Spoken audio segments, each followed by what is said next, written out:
Welcome back to another video here, guys. So today we're going to be showing you guys how to polish in like smaller areas. So I'm going to be using this Torx polisher from Chemical, guys.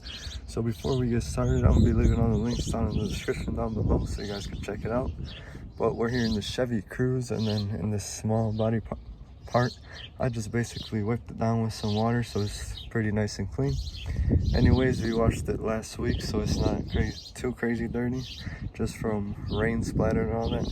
But sorry for the wind and stuff, just today's kind of a bad day, I say. But we're gonna basically be working in that body line with our, I think it's like 3.5 inch polishing pad. So we're gonna be showing you guys how to prep your surface. This car has been clay barred already, so we're just gonna basically prep it because we did put a wax on it last time.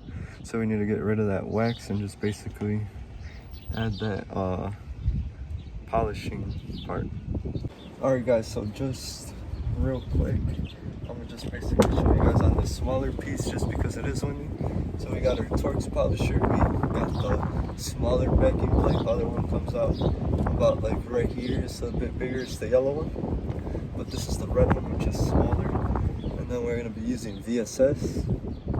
So before you basically start, just spray some lubrication to the pad.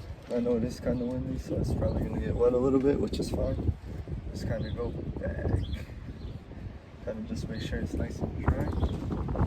And then this right here, this vehicle doesn't have too crazy servos because I did do it once time. But basically, I just rubber, shake up your product, just so all those chemicals kind of mix up.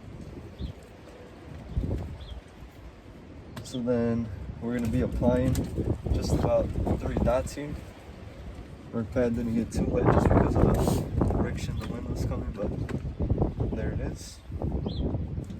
So then we're going to be applying 3 dots.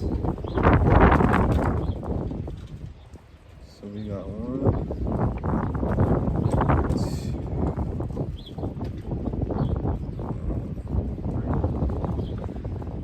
So then basically when you start first, you basically want to kind of spread it around first. So we're going to be starting.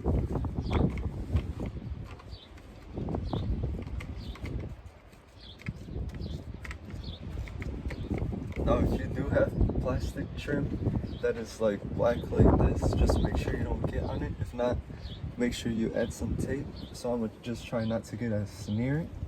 So I'm going to just work from here and on.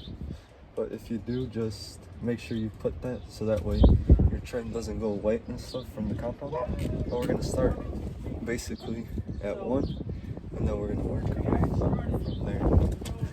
So I'm going to just kind of do a little like time lapse, I'm saying, just because it is windy and the machine is pretty loud. Alright guys, so as we get started here, I basically just splattered it on there, and then you start at your lowest speed setting, and then you work your way up. So you put it in a 6, which I'm doing right now, and then I like to go side to side and then bring it back up and down like a crosshatch pattern, which I'm doing right now.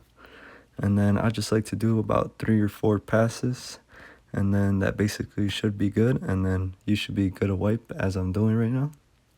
And then that's basically it for that part.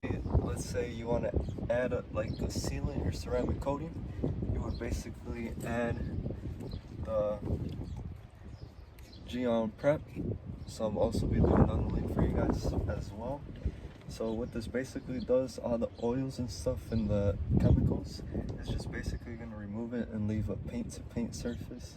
So whenever you go ahead and apply it, whether the ceramic coating or wax, it's going to just bond better and it's going to last longer.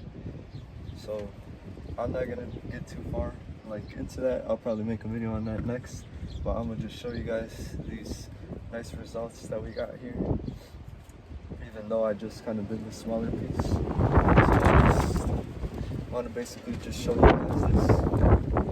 So as you guys can see, we got that nice clarity. I know this side isn't as clean, but you can still kind of like just tell like the clarity and overall. But Here it is. And then always make sure you don't hit this part right here. As you guys saw, I kind of went a little bit like above here, but just try to get as close as possible. But it does, as you keep going, it does start to leave kind of some residue, which is fine. So then just wash your pad and then just see what comes next. But it did a pretty good job. Hopefully you guys enjoyed today's video. I kind of had to come in the garage here just because, since it is on me. Well, I've just kind of made it quick and simple. And you basically want to do 50-50 overlaps whenever you basically work in the space. And then always don't hit the body lines, because that's where less paint is, and then it's basically a sharper curve. But other than that, leave a comment down below for any futuristic videos. Make sure you hit that like button and subscribe, and see you guys next time. Peace.